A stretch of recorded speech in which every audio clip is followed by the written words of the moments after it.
오늘 살펴볼 하나님의 말씀은 요한일서 4장을 찾겠습니다. 요한일서 4장입니다.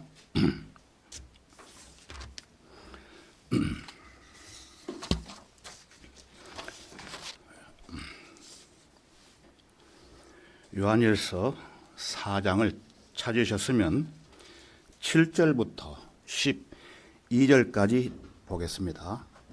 7절부터 12절까지 번갈아 가면서 한번 읽어보겠습니다. 오늘은 제가 7절을 읽고 여러분들이 8절, 그 다음에 제가 9절 이런 식으로 같이 함께 큰 목소리로 읽어보겠습니다.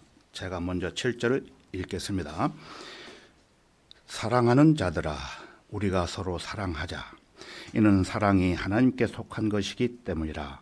사랑하는 사람은 누구나 하나님께로부터 태어났으며 또 하나님을 아느니라.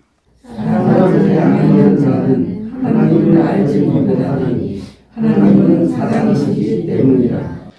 우리를 향한 하나님의 사랑이 이렇게 나타났으니 곧 하나님께서 그의 독생자를 세상에 보내신 것은 우리로 그를 통하여 살게 하려 하심이라. 여기에 사랑이 있으니 우리가 하나님을 사랑한 것이 아니요 그분이 우리를 사랑하시고 그의 아들을 우리 죄들을 위하여 화목하고 제물로 보내신 것이라.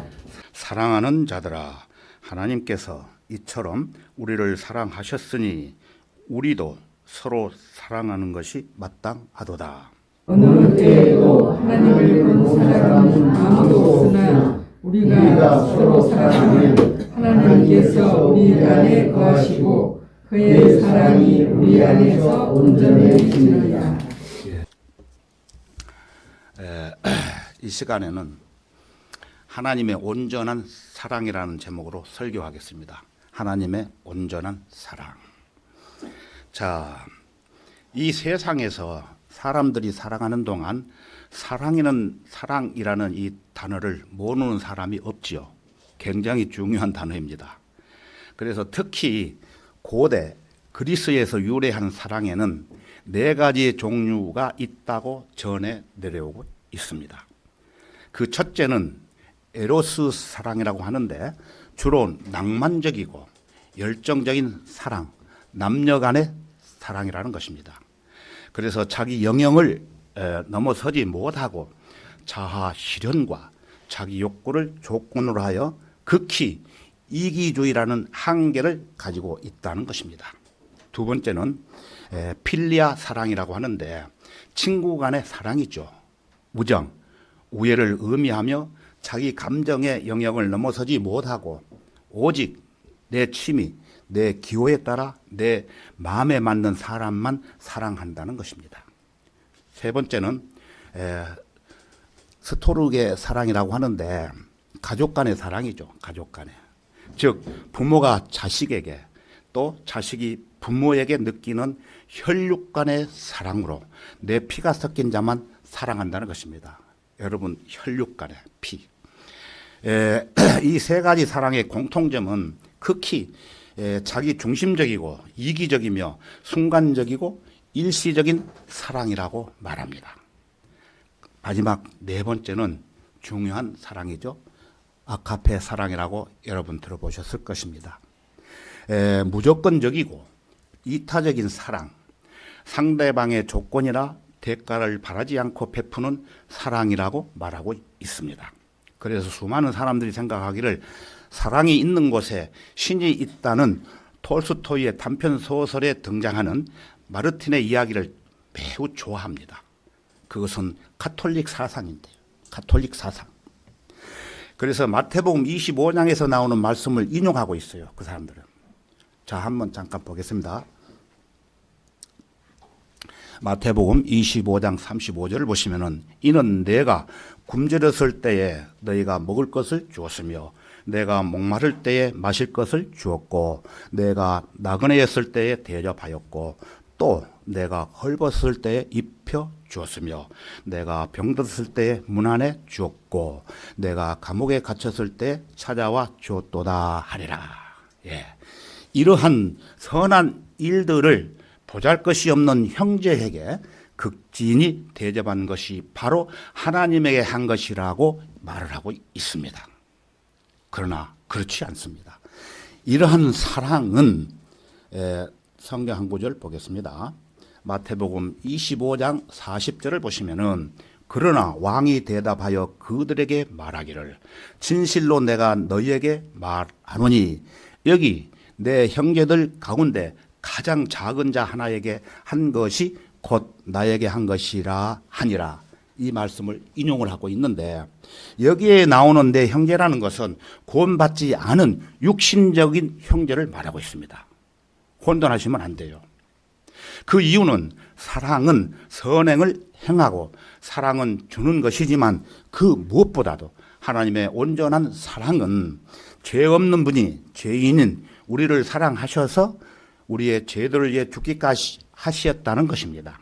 그러므로 구원받는 영적인 형제는 히브리서 2장 11절을 보시면은 거룩하게 하시는 분과 거룩하게 된 사람들이 모두 한 분으로부터 나왔으니 그러므로 주께서 그들을 형제라 부르기를 부끄러워 아니하시고 무슨 말씀인지 아시겠죠? 육신적인 형제를 형제라고 하는 게 아니고 거룩하게 하신 분과 거룩하게 된 사람들이 이것을 분명히 알으셔야 돼요.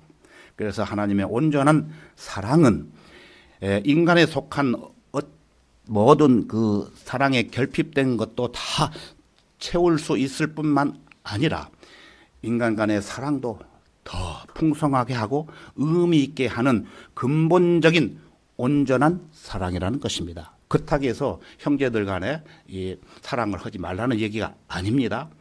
반드시 성경은 나누어서 공부를 하고 나누어서 이 얘기를 해야 된다는 의미에서 제가 말씀을 드리는 것입니다. 그래서 오늘 설교를 들으시고 온전한 사랑이라는 것은 무엇인지 여러분 마음속 깊이 새기시고 많은 사람들을 만났을 때 온전한 사랑을 얘기를 하셔야 된다는 것입니다. 자, 요한복음 3장 16절을 보겠습니다. 하나님께서 세상을 이처럼 사랑하셔서 그의 독생자를 주셨으니 이는 그를 믿는 사람은 누구든지 멸망하지 않고 영생을 얻게 하려 하심이니라. 이렇게 말씀하고 있습니다.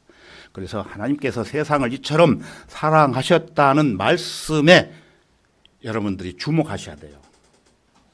세상을 이처럼 사랑하셨다. 그것은 하나님의 사랑은 과거, 현재, 미래가 있는데 과거에 단 한 번의 사건인 무슨 사건이죠? 예? 갈보리 십자가에서 나타나셨기 때문에 모두 과거 시제로 기록이 되어 있고 한 구절도 단 한 구절도 현재형으로 기록되지 않는다는 것입니다.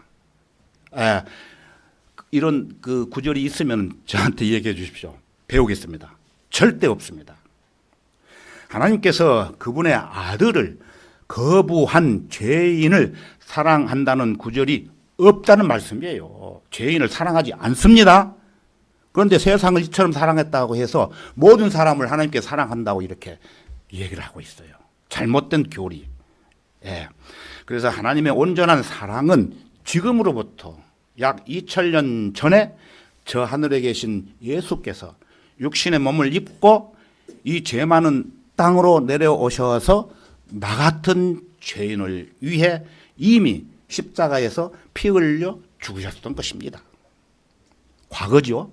2000년 전 일이기 때문에. 그래서 이 세상 어느 종교에도 창시자가 그 추종자들을 위해 피 흘려 죽었다는 말은 없습니다. 찾아볼 수 없어요. 여러분 들어보셨습니까? 못 들어보셨죠?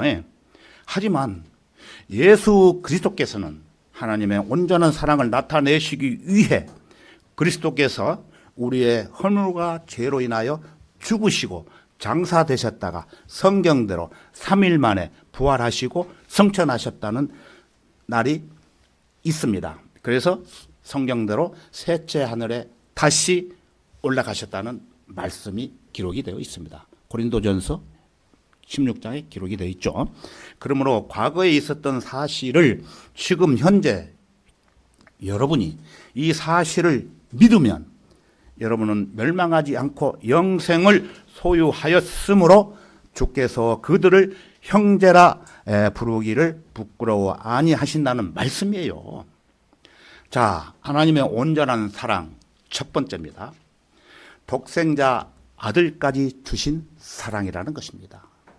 우리 다 같이 로마서 5장 8절로 가보겠습니다. 로마서 5장 8절. 빨리 못 찾으신 분들은 여기 화면에 띄우겠습니다. 로마서 5장 8절. 우리가 아직 죄인이었을 때 그리스도께서 우리를 위하여 죽으심으로 하나님께서는 우리를 향한 그의 사랑을 나타내셨느니라. 나타낼 것이 아니고 나타내셨느니라. 예. 이 구절은 하나님께서 죄인들을 사랑하신다고 말씀하지 않고 다만 죄인들에게 그분의 사랑을 나타내신다고 말씀하고 계십니다. 하나님께서는 잃어버린 바 된 인류에게 갈보리 십자가에서 그분의 사랑을 보여주셨지만 그 경우를 제외하고는 주님께서는 주님의 진노 아래 놓여 있는 이 세상을 사랑하지 않으신다는 것입니다. 우리가 죄인 되었을 때 그 죄들을 해결해 주시기 위해 주님께서 몇천 년 전에요? 2000년 전에 친히 죽으시고 부활 성천하신 후 우리를 향한 하나님의 사랑을 나타내 보여주셨다는 것입니다. 이것이 여러분을 향한 하나님의 온전한 사랑입니다. 여러분이 이 세상에서 그 아무리 그 누구를 위하여 목숨을 내어놓을 만큼 사랑한다 할지라도 그 사랑은 하나님의 온전한 사랑에는 도저히 미치지 못하는 것입니다. 더구나 그리스도께서 여러분이 선한 사람이었을 때 여러분을 위해 죽으셨던 게 아니라 그리스도께서는 여러분이 악한 죄인이었을 때 여러분을 위해 죽으셨다는 것입니다. 자, 이어서 로마서 5장 9절을 보겠습니다. 그러므로 이제 그의 피로 의롭게 되었으니 더욱더 우리가 그를 통하여 진노로부터 구원받게 되리라. 예, 구원은 믿음과 피가 아니면 다른 어떤 것과도 바꿀 수 없는 것입니다. 안 된다는 것입니다. 성경은 믿음과 피로 의롭게 된다고 말씀을 하시고 있습니다. 자, 로마서 3장 25절을 보시면은 하나님께서는 그의 피를 믿는 믿음을 통하여 그를 화목 제물로 세우셨으니 이는 하나님의 오래 참으심 가운데 이전에 지은 죄들을 사하심으로 인하여 그의 의를 선포하려 하심이요. 예, 하나님께서 그의 피를 믿는 믿음을 통하여 그를 화목 제물로 세우셨으니라고 하신 것은 하나님께서는 여러분과 화목하기 위해 아들이신 예수 그리스도를 화목 제물로 세우셨다는 것입니다. 이것은 사실상 하나님 자신이 친히 화목 제물이 되신 것이기 때문에 여러분이 예수 그리스도의 피를 믿지 않으면은 그 화목 제물은 여러분에게 아무런 효력이 없다는 것을 알으셔야 됩니다. 예수 그리스도께서 하나님의 요구를 충족시키기 위해 지불하신 값은 여러분이 그분의 피를 믿을 때 비로소 그 효과가 나타나게 되는 것입니다. 자, 하나님의 온전한 사랑 두 번째입니다. 사랑은 어떤 의미가 있는지를 잠깐 살펴보겠습니다. 우리 다 같이 베드로전서 4장 8절로 가보겠습니다. 베드로전서 4장 8절입니다.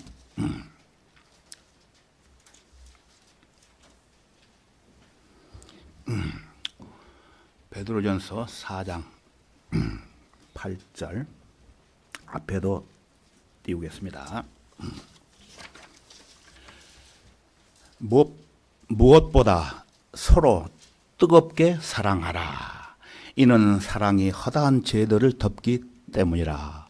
예, 여기에도 사랑이란 단어가 나오죠. 그래서 무엇보다도 서로 뜨겁게 사랑하라는 말씀이에요. 이 9절의 사랑은 영어로 러브가 아니고 고린도전서 13장에서 말하는 체리티입니다. 체리티.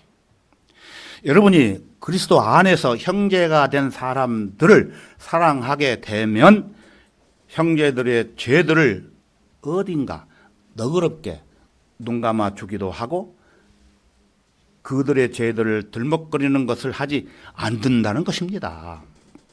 그래서 사랑은 허다한 죄들을 덮게 되는데 선한 동기에서 우러나는 사랑일 경우에 그러하다는 것입니다. 여러분이 그리스도인이라면 이렇게 선한 동기에서 형제들을 사랑하고 허다한 죄들을 덮어준다는 것은 지극히 정상적이고 온당한 일입니다. 그렇다고 해서 형제들의 죄들을 여러분이 제거하고 깨끗하게 해주는 것은 물론 아닙니다. 여러분은 그저 덮어줄 뿐입니다. 하지만 이 죄에 대해서는 어떤 형태로든지 그 대가를 지은 당사자가 반드시 치르게 되어 있다는 것입니다. 죄는 죄를 지은 사람과 하나님 사이에서 해결될 문제라는 것입니다. 여러분들이 해결하는 것이 아니고, 이렇게 하자면 여러분은 형제를 사랑해야 되겠죠. 사랑하되 뜨겁게 사랑하라고 베드로는 우리에게 훈계하고 있습니다. 이 말씀에서 주님께서는 여러분의 죄를 덮어주시는 정도가 아니라 그것들을 아예 깨끗이 씻어내 주십니다. 여러분의 죄를 깨끗이 씻어 주시는 것은 갈보리 십자가에서 흘리신 보혈의 피밖에 없다는 것입니다. 찬송가 가사에 보면은 나의 죄를 씻기는 예수의 피밖에 없네. 나는 공로 없도다. 예수의 피밖에 없네. 예수의 흘린 피 날 희게 하오니 귀하고 귀하다. 예수의 피밖에 없네. 이 찬송가 잘 아시지 않습니까? 여러분은 이 보혈의 능력을 믿어야 된다는 것입니다. 그리고 시시각각으로 죄를 짓는 죄를 자백하고 씻어야 되는 것입니다. 그래야만 여러분은 하나님과 온전한 관계를 유지할 수 있을 뿐더러 형제들 간의 교제도 유지할 수 있게 되는 것입니다. 내가 죄가 있는데 어떻게 형제하고 교제가 되겠습니까? 안 되기 때문에 하나님께 자백하고 회개하고 형제 간의 교제를 하라는 말씀입니다. 하나님께서 먼저 우리를 위해서 하나밖에 없는 독생자를 인간의 모양으로 이 세상에 보내서 피 한 방울 없이 다 쏟기까지 우리를 사랑해 주셨습니다. 여러분 그렇게 할 수 있습니까? 그러므로 예수님께서는 우리에게 서로 사랑할 수 있는 엄청난 미천을 주셨다는 것입니다. 장사를 하면 미천이 있어야 되잖아요. 예? 우리가 사랑할 수 있는 미천을 예수 그리스도께서 우리에게 주셨다는 말씀이에요. 그래서 주 예수 날 사랑하시오니 내가 또 예수를 사랑하네. 날 구원하시기에 예수님이 십자가 위에서 죽으셨네. 이 찬송가 가사처럼 하나님의 사랑을 받은 자들은 그 형제를 사랑할 수가 있고, 그 형제를 사랑하는 것은 곧 누구를 사랑한다고요? 예, 맞습니다. 하나님을 사랑하는 것입니다. 여러분이 형제를 사랑하지 않는 것은 주님을 사랑하지 않는 것이에요. 그러므로 형제를 사랑하는 것이 주님을 사랑하는 생활이라는 거예요. 자, 베드로전서 1장 22절에 가서 보면은 너희가 성령을 통하여 진리에 순종함으로써 너희 혼도를 정결케 하여 가식 없는 형제 사랑에 이르렀으니 순결한 마음으로 서로 뜨겁게 사랑하라. 여기서도 서로 뜨겁게 사랑하는 말씀이 나옵니다.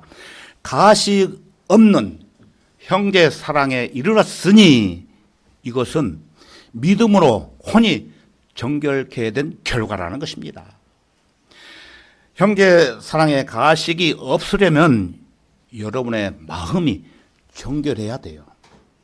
여러분의 마음이 정결하려면 먼저 믿음이 있어야 된다는 것입니다. 구원받은 믿음. 하나님께서 성령을 통해서 이 모든 일련의 일들이 여러분에게 일어나도록 친히 역사하시고 계신다는 것을 알으십시오. 그러므로 순결한 마음으로 서로 뜨겁게 사랑하라고 베드로는 여러분에게 촉구하는 바입니다. 이것은 그리스도인으로서 거듭난 사람의 증거가 되는 거예요. 이것이 없으면 그리스도의 사람으로 증거를 나타낼 수가 없어요. 그래서 구원받은 사람들은 신앙생활을 하면서 형제 자매들하고 어떻게 동고동락하고 어떤 말이 오가는가에 따라서 확실하게 알 수는 없지만, 구원받은 것은 하나님밖에 알 수 없지만은 그 행동을 통해서 우리는 볼 수가 있다는 것입니다. 여러분이 하나님의 자녀로 태어났다면 날 것이 아니고 태어났다면 다른 모든 그리스도인들과의 형제 사랑으로 새로운 출생을 입증하게 된다는 것입니다. 형제 사랑은 정결한 혼에서 우러나오는 가식 없는 사랑이요, 순전한 사랑이며 뜨거운 사랑이라고 베드로서 1장 22절에 말씀하고 있습니다. 만약 여러분에게 이런 사랑이 엿보이지 않는다면 여러분이 과연 하나님의 자녀, 참된 자녀로 새롭게 태어난 사람인지 의심스럽다는 거예요. 앞에서 말씀드렸지만 이것은 본인 스스로가 점검해 볼 일입니다. 다른 사람이 점검하는 것이 아니고, 가식 없는 진실한 사랑, 그 사랑을 받았을 뿐만 아니라 그 사랑을 실천해야 된다는 것입니다. 말로만 하지 말고 행함으로 한 몸같이 사랑해야 됩니다. 한 지체가 고통을 받으면 모든 지체가 고통을 받고, 또 지체가 영광을 받으면 모든 지체가 즐거워하고, 그래서 구원받은 성도들은 이제 모두 한 지체, 한 몸이라는 것입니다. 자, 여러분들, 우리 몸에 여러 가지 구조로 되어 있죠. 손, 몸, 다리, 머리. 여러분들 만약에 한 손이 아파가지고 수술을 한다 그러면은 여러분들 몸에서 어떻게 생각해요? 아이고, 내 손 아프다 이렇게 염려하고, 또 어떻게 해서는 빨리 나을까 그렇게 생각하지 않습니까? 그와 똑같아요. 우리 그리스도인들은 이 성경들을 믿는 교회에 출석한 모든 참된 성도들이 어느 곳에서 어떻게 살아가든지 즐거우나 괴로우나 함께하는 진실한 성도가 되어야 된다는 말씀이에요.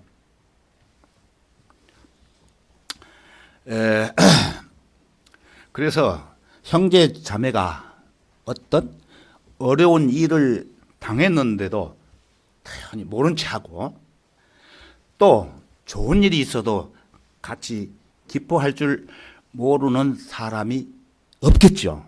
우리 성경대로 믿는 교회는. 그런데 일반 기성교회는 그런 사람들 많이 봤어요. 그래서 한 몸이라는 것은 고통을 같이 느끼고 운명을 같이 해야 되는 것입니다. 그것이 한 몸이라는 증거예요, 여러분. 또 지옥 갈 혼들을 위해서 구원받을 수 있도록 협조할 일이 있으면 그 사람을 도와줘야 됩니다. 서로 돌아보는 것은 말로만 사랑합시다 하는 것이 아니라 솔선수범하는 것이라는 거예요. 그리스도인들이 사랑이라고 말할 때 의외로 많은 사람들이 오해하고 있는 부분들이 많이 있습니다. 구원받지 못한 죄인들은 마귀들의 자식이에요. 형제간도 구원받지 못하면 마귀들의 자식이라는 것입니다. 영적으로. 여러분이 그 마귀의 자식을 사랑한다면 그것은 참 이상한 일이 아닙니까? 이렇게 말하면 죄인들에게 복음을 전해주고 그리스도께 인도하는 것은 그들을 사랑해서가 아닙니까? 라고 반문을 하시겠죠.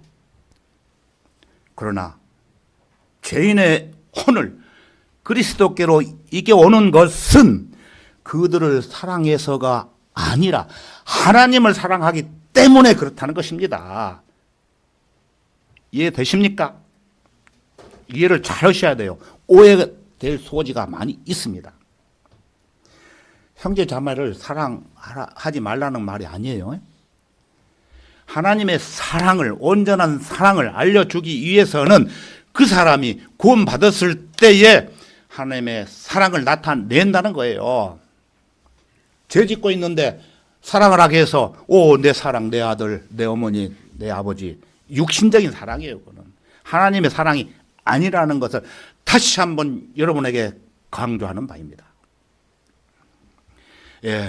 그리스도인들은 죄인들을 그리스도께로 인도하여 구원받고 거듭나게 한 다음에야 그들을 사랑하는 것이 곧 형제 자매를 사랑한다는 말씀이에요. 그러므로 우리는 시기하고 질투하고 미워하면 안 되겠죠? 형제 자매들을. 어려움을 당할 때 서로 위로하고 형제 자매들을 서로 사랑해야 된다는 것입니다. 그것은 하나님의 온전한 사랑을 바탕으로 해서 사랑해야 된다고 여러분들에게 감히 말씀드리는 바입니다. 자, 우리 다 같이 요한일서 3장 17절을 찾아보겠습니다. 요한일서 3장 17절입니다. 신약 성경 446페이지가 되겠습니다.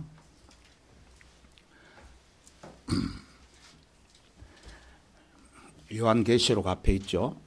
신약 성경 446페이지 요한일서 3장 17절을 보겠습니다. 자, 요한일서 3장 17절을 제가 읽겠습니다.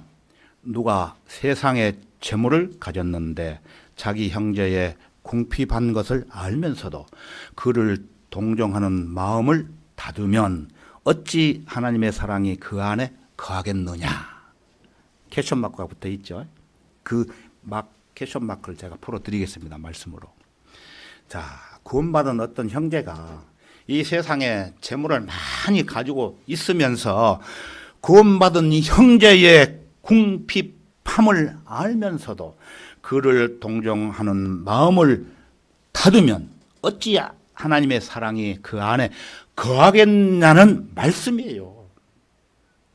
그렇다고 해서 아무나 사랑한다고 해서 선한 일을 하면 안 되는 거예요. 그것은 나중 일이에요. 그걸 하지 말라는 얘기가 아니고 우선적으로 구원받은 사람들을 향해서 우리가 서로 사랑하는 마음에서 그렇게 동정을 하는 마음을 닫으면 안 된다는 것입니다.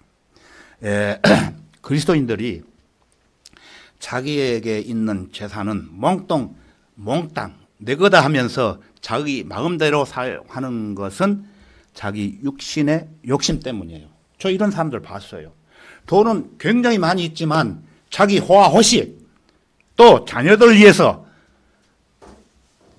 남겨둘 재산을 교인들을 모르게 한다는 사람을 저는 많이 봤습니다. 잘못된 생각이에요. 이건 성경을 전혀 모르는 사람들이에요. 여러분 그렇지 않겠죠? 예. 그래서 그리스도인이 자기에게 있는 재산 몽땅 모든 것은 내 거다 하면서 자기 마음대로 사용한다는 것은 자기 욕심 때문이라는 것을 다시 한번 말씀드립니다. 물론 자기 가족을 위해서 써야 될 목도 있지만 그렇다고 해서 자기 형제 자매 가족을 위해서 사용하지 않으면 안 된다는 거예요. 구탁에서. 그러나 그리스도인답게 구원받는 사람답게 우선순위에 의해서 정확히 구분해서 사용할 줄 알아야 된다는 것입니다.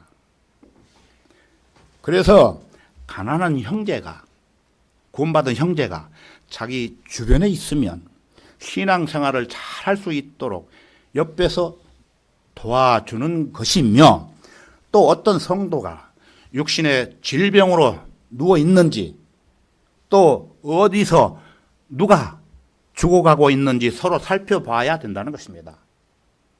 이런 것을 여러분 관심을 가지시라고 제가 성경에 써져 있는 말씀을 전하는 것입니다.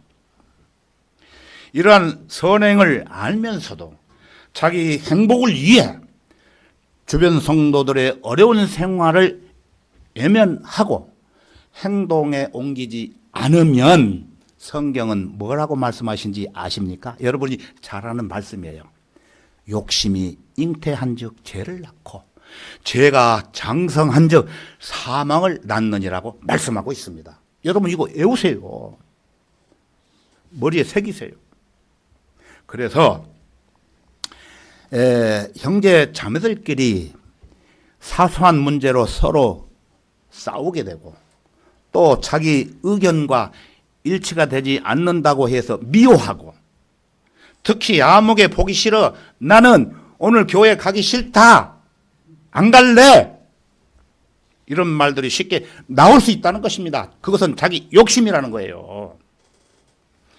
험악한 이 현 세상에서 완전한 사람이 어디 있겠습니까? 많은 구원받은 그리스도인들은 자기 중심적인 사고방식, 자신만이 유일한 정의나 진리라고 생각하며 남을 배려하지 않고 이기적인 생각을 가지면 누구의 생각이라고요?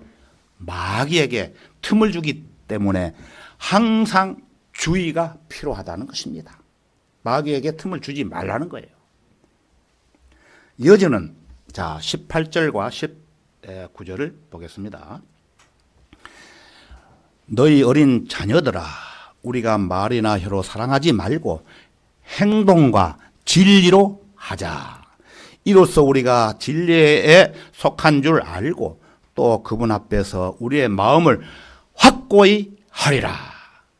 확고히 하라는 말이 아니고 확고히 하리라. 명령이에요, 명령. 누구든지 말로는 쉽게 형제 자매를 사랑한다고 하지요. 그러나 행함이 없는 사랑은 거짓된 사랑이라는 거예요. 그래서 행함으로 하는 사랑은 진실한 사랑이기 때문에 행동과 진실로 하자고 말씀하고 있습니다. 우리가 행함과 진실함으로 형제를 사랑하는 것은 받는 것이 아니고 주는 것이에요. 주는 것. 주님도 목숨을 우리에게 내놓으셨지 않습니까? 우리에게 주셨다는 거예요. 구원받았다는 사람들이 형제 자매도 못 알아보고 서로 사랑하라는 것이 뭔인지 모르고 그냥 짬뽕해서 구원받지 않는 형제하고 구원받은 형제하고 똑같이 생각을 하고 있어요. 안 된다는 거예요. 분명히 공공이고 사는 사 분별하라는 것이에요. 그렇다고 해서 형제자매들을 아까도 말씀드렸지만은 미워하고 사랑하지 말라는 얘기가 아니에요. 오해하지 마십시오. 그래서 사랑하는 것이 무엇인지 모르고 자기 편하게 산다는 것은 문제가 있다는 것입니다. 그리스도인들이. 그리고 자기가 소속된 교회만 우리 형제 자매라고 생각하는 분이 있는데 여러분 그렇지 않으시죠? 전국 어느 곳에 있든지 또 전 세계 어느 곳에서 있든지 구원받은 사람들은 한 형제 자매라고 말합니다. 그래서 한 가족입니다. 영적으로 한 가족, 육신적인 가족이 아니고. 그래서 영광을 주께 446장에 보면은 사랑하는 주님 앞에 형제자매 한 자리에 크신 은혜 감사하며 즐거운 찬송 부르네. 내 주 예수 본을 받아 모든 사람 내 몸같이 환난 근심 이루하고 진심으로 사랑하세. 이 찬송은 어떤 성도의 간증이에요. 여러분들의 간증도 돼야 됩니다. 그래서 상당히 높아요, 음이. 그래도 저는 이 찬송가를 또 즐겨 부릅니다. 혼자 있을 때. 오늘은 높아가지고 좀 삼가하겠습니다. 그래서 여러분들이 446장 집에 가서 한번 조용한 가운데서 한번 불러보시기 바랍니다. 그러면 오늘 설교가 싹 생각나실 겁니다. 우리가 신앙적으로나 육신적으로나 모든 일에 관심을 갖고 서로 협력할 것이 있으면은 협력해야 할 하나님의 가족입니다. 육신의 가족도 협력할 일이 있으면 협력하지 않습니까? 더군다나 저 하늘나라에 같이 사는 형제 자매들이 어떤 어려운 일이 있으면은 협력해서 선을 이루어야 된다는 말씀입니다. 그래서 가족은 어디에서 무엇을 하든지 항상 관심을 갖고 어려운 일이 있을 때 소식을 주고받는 것은 물론이거니와 꼭 만나야 될 일이 있으면은 우선순위로 실천하죠, 여러분들. 뭐 아까 우리 고영재님 친척 결혼식에 갔다 오겠습니다. 좀 빨리 가겠습니다. 그럴 수 있어요. 그러나 그런 마음조차도 하나님께 예배드리는 그 마음을 가지고 그 외에 가서 서로 사랑하는 마음에서 표시하는 것은 그 사람들한테 그렇게 쉽게 여러분들이 어떻게 생각할지는 모르겠습니다만은 우리는 하나님의 사랑을 전하는 사람들이기 때문에 만약에 거기 가서 하나님의 사랑을 얘기할 수 있다면은 물론이죠. 그러나 우선순위는 우리가 하나님께 사랑을 하고 하나님의 말씀을 듣는 게 아주 귀한 시간으로 여겨야 된다는 것입니다. 특별한 일이 없으면 그렇다고 해서 아버지 돌아가셨는데 예배 드린다고 있으면 안 되죠. 그 무엇보다도 사랑하는 형제 자매들이 이 은혜의 복음을 위해 어떤 일로 모인다고 소식이 들려오면은 구원받은 성도들은 아주 특별한 일이 없는 한 어디든지 달려가서 만나야 된다는 것입니다. 예를 들어서 한번 말씀해 드리겠습니다. 여러분, 총각 때 제주도에 살았어요. 근데 사랑하는 사람이 육지에 있어요. 그러면 그 사랑하는 그 여자가 야야, 근데 너 보고 싶다. 그러면은 어떻습니까? 모든 일을 제껴놓고 가야지. 가지 않습니까? 그와 똑같아요. 예, 하나님의 은혜의 복음을 전하고 하나님의 일을 하는 데 있어서 어떠한 소식이 들려오면은 우선 순위로 달려가야 된다는 말씀이에요. 이 말씀을 설교를 많이 듣지만은 행동으로 옮기지 않는 사람들이 수없이 많아요. 오늘날. 예, 지적하는 것이 아닙니다. 그렇게 살아야 된다고 여러분들에게 교훈을 드리는 것이에요. 그 무엇보다도 사랑하는 형제자 자매들이 복음을 위해서 선한 일을 위해서 어떠한 계획이 있다면은 어디든지 달려가야 된다는 것입니다. 자, 히브리서 10장 25절을 보겠습니다.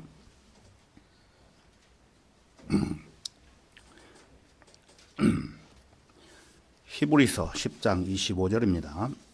이 구절은 여러분들이 외워야 되기 때문에 한번 찾아보십시오.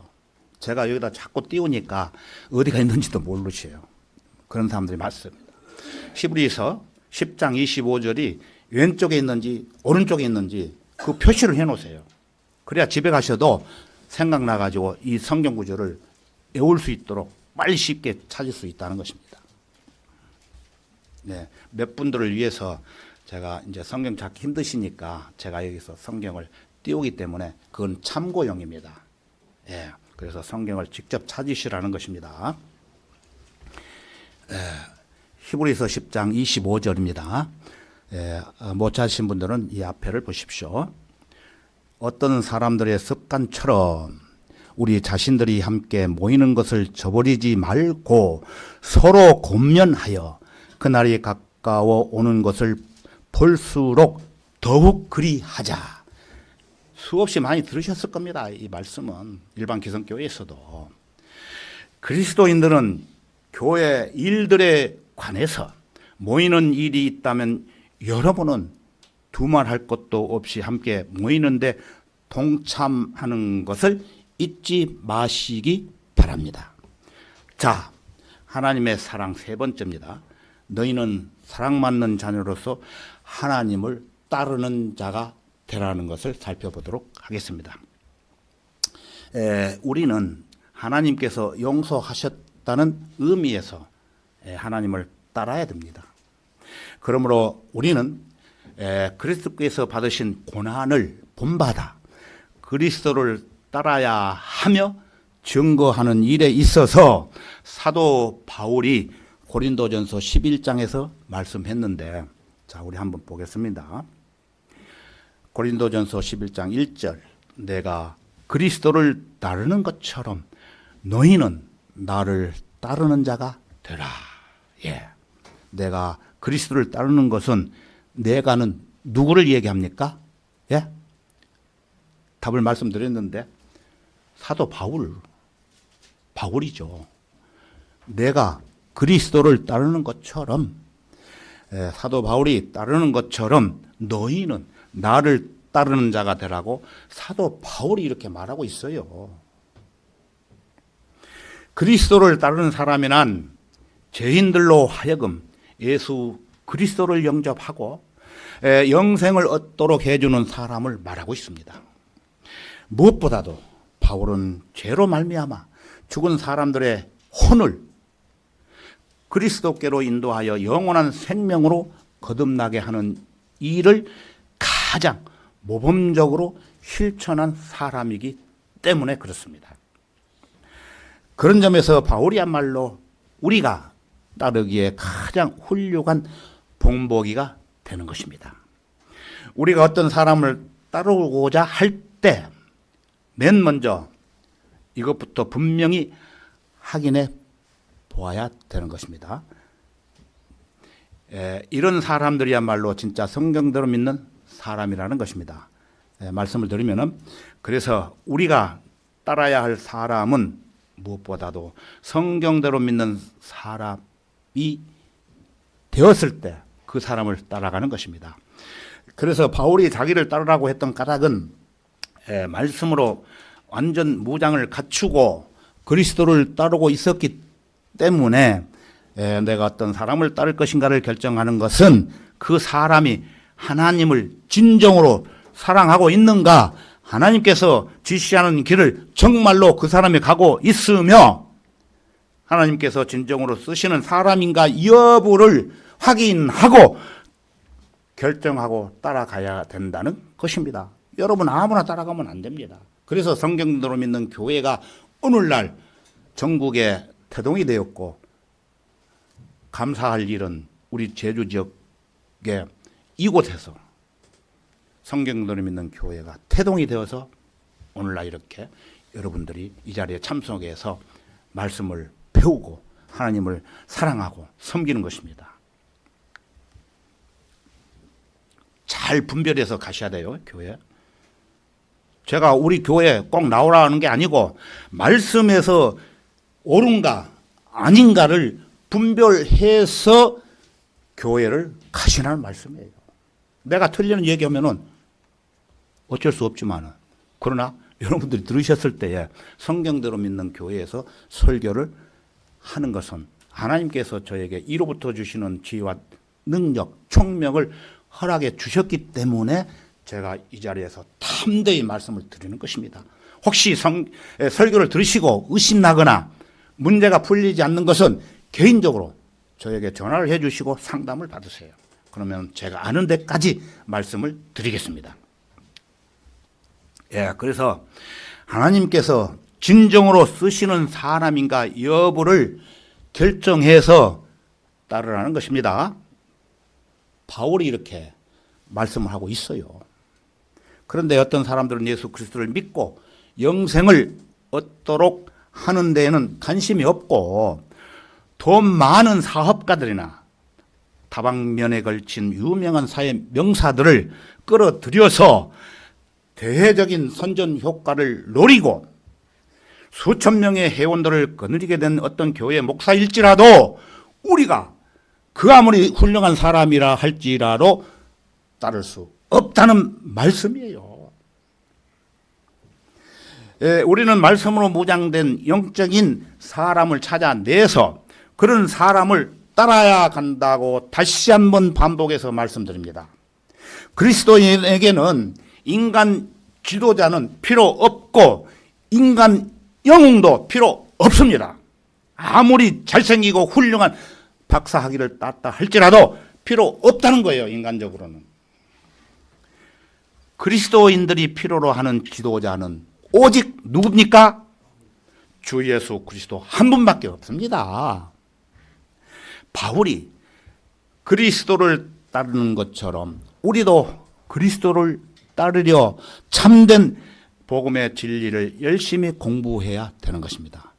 그리스도를 따라가려면은 성경을 모르면 따라갈 수 없어요. 그래서 성경 공부도 하고 설교 말씀도 자세히 듣고 공부하라는 말씀이에요. 공부를 해야 따라갈 수 있죠.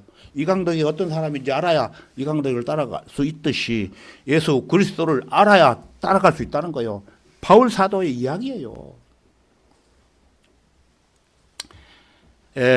성경에 대해서 전혀 관심이 없고 성경을 나로 공부하지 않는 것은 성경적인 믿음이 아니라고 말씀을 드립니다. 자, 결론입니다. 결론. 본문에서 하나님은 사랑이시라 그렇게 말씀하고 있죠. 사랑의 온천은 하나님이시라는 거예요. 온천이 인간이 온천이 아니고 하나님이 온천이라는 거예요. 본문 말씀 요한일서 4장 10절로 다시 한번 가보겠습니다.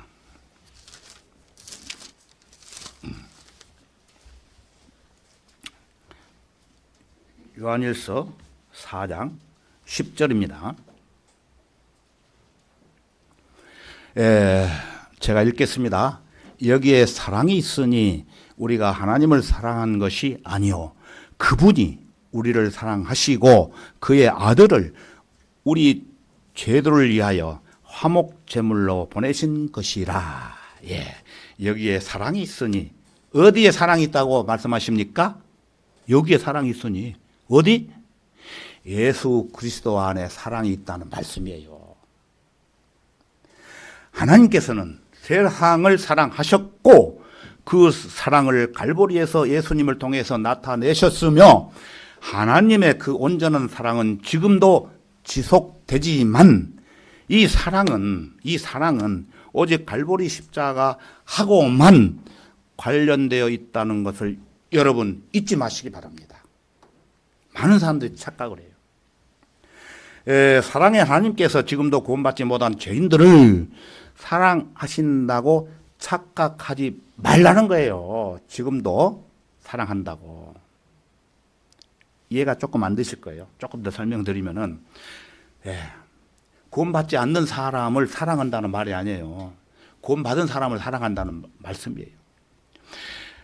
자, 그렇지만 구원받지 못한 사람에게 하나님께서 자비를 베푸시고 구원받지 못한 사람들에게 구원받은 사람한테도 이렇게 자비를 베푸시고 하지만은 구원받지 못한 사람들에게 하나님께서 자비를 베푸시고 죄인들에게 허물과 죄를 묻지 않으시고 은혜를 베푸시며 구원받지 못한 사람이 회개에 이르도록 선하심을 베푸시고 또 구원받지 못한 자들에게 주 예수 그리스도를 영접할 수 있는 기회를 주시는 것입니다.